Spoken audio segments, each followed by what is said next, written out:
Hello guys, good morning. Paano maging safe and secure ang ating mga messenger? Hindi naman po kasi guys lahat ng mga friend natin sa messenger ay kilala po talaga natin kasi may mga friend tayo sa messenger na hindi naman talaga natin guys kilala. Kailangan po nakaturn on ito sa inyong mga messenger para once na may nag-send po sa inyong mga links or websites, notify tayo kung hindi po ba safe yung mga links na mga sinesend sa atin ng friend natin sa messenger. Ganito lang po ang gagawin natin. Punta lang tayo sa ating Play Store. Kailangan po kasi guys updated ang ating mga messenger.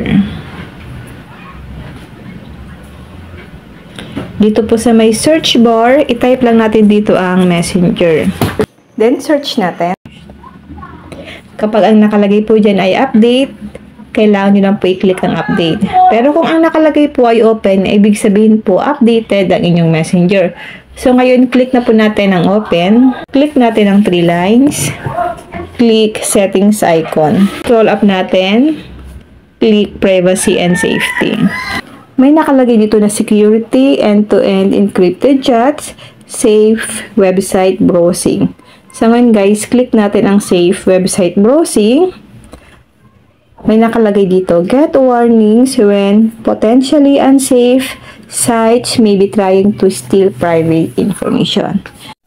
Kapag nakaturn on ito guys, magiging safe po ang ating mga information. Then, mabibigyan tayo ng warning ni Messenger once na nag-send ng sites or links ang mga friend natin sa messenger na hindi safe. Kaya make it sure po na naka-turn on itong safe website browsing. Kapag ang kulay po nitong kulay blue ay gray, ibig sabihin po naka-turn off yan.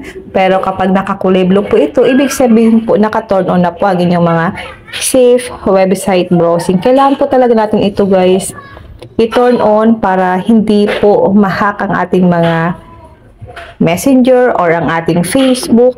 Kaya i-turn on nyo lang po ito guys, kasi ito po ang kagandahan dito kay messenger na nagbibigay siya ng mga features na magiging safe talaga and secure ang ating messenger.